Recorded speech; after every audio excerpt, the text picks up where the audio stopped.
Bonjour, bienvenue dans la série sur l'électrodynamique classique.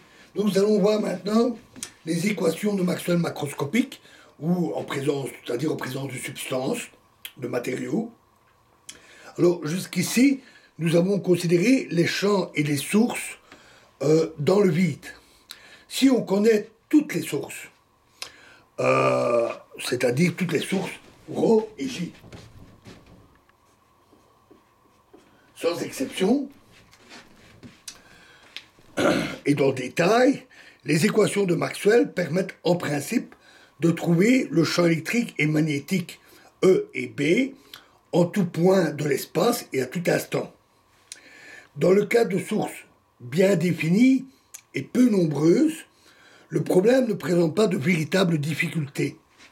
En revanche, dans le cas d'agrégats matériels macroscopiques, sa résolution est pratiquement impossible. Deux aspects interviennent ici.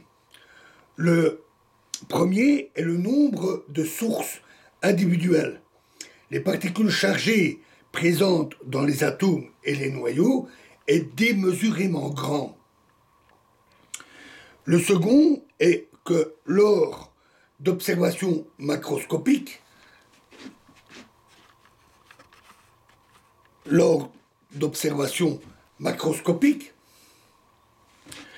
le comportement détaillé des champs, leur variation spatiale drastique sur des distances atomiques n'a aucune pertinence. Ce qui est pertinent, c'est la moyenne d'un champ ou d'une source sur un volume grand devant le volume occupé par un atome ou une molécule. Ce type de moyenne est appelé un champ macroscopique ou une source macroscopique.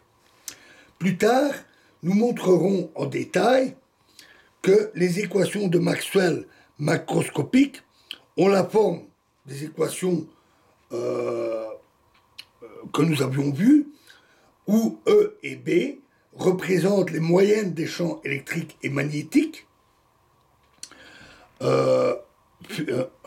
qui figurent normalement dans les équations de Maxwell microscopiques, c'est-à-dire dans le vide, et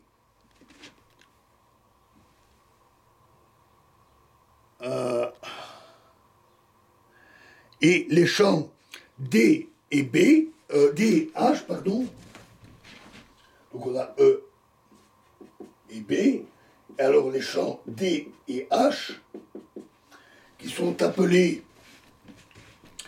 induction électrique et champ magnétique, B étant alors plutôt appelé induction magnétique, ont pour composante D alpha égale epsilon 0 fois E alpha plus P alpha moins somme sur bêta de Q' alpha bêta, la dérivée par rapport à x bêta plus d'autres termes. Et H alpha,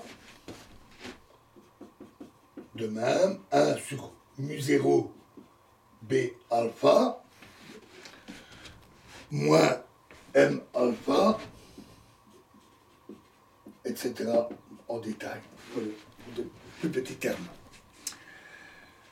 Les grandeurs P, M et Q' alpha bêta et les autres quantités similaires d'ordre supérieur représentent respectivement les moyennes macroscopiques du dipôle électrique, du dipôle magnétique, du quadripôle électrique et des autres densités de moments d'ordre supérieur engendrées dans le milieu par les champs externes. De manière analogue, les densités de charge et de courant ρ et J sont les moyennes macroscopiques de densité de charge et de courant libre présentes dans le milieu. les charges et les courants liés, c'est-à-dire dans les atomes, apparaissent dans les équations via P, M et Q' alpha bêta. Les équations de Maxwell macroscopiques forment un ensemble de 8 équations associant les composantes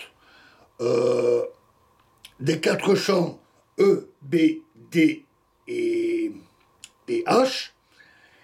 Et si les équations homogènes peuvent se résoudre formellement, assez facilement, en exprimant E et B en fonction du potentiel scalaire phi et du potentiel vecteur A,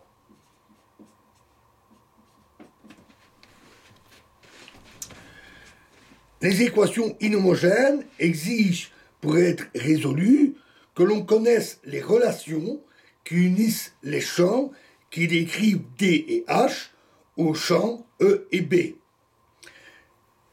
Ces relations, implicitement contenues dans ces formules, sont appelées relations constitutives. Elles vont s'écrire D égale une fonction D de E et de B,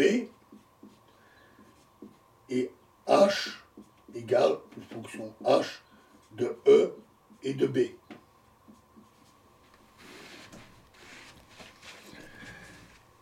En outre, dans le cas d'un milieu conducteur, on a la loi d'Ohm généralisée. J, courant J égale courant, fonction de E et de B. Ici, j'ai utilisé des crochets plutôt que de simples parenthèses pour les fonctions, parce que ça signifie que ces relations ne sont pas nécessairement simples. Elles peuvent dépendre de l'histoire du matériau. Donc, de pas une dépendance directe à un instant donné des valeurs des champs, mais aussi de ce qui s'est passé. C'est ce qu'on appelle le phénomène d'hystérésis. Elles peuvent aussi être fortement non linéaires, etc. Voilà, et nous verrons la suite dans la prochaine vidéo. Je vous remercie.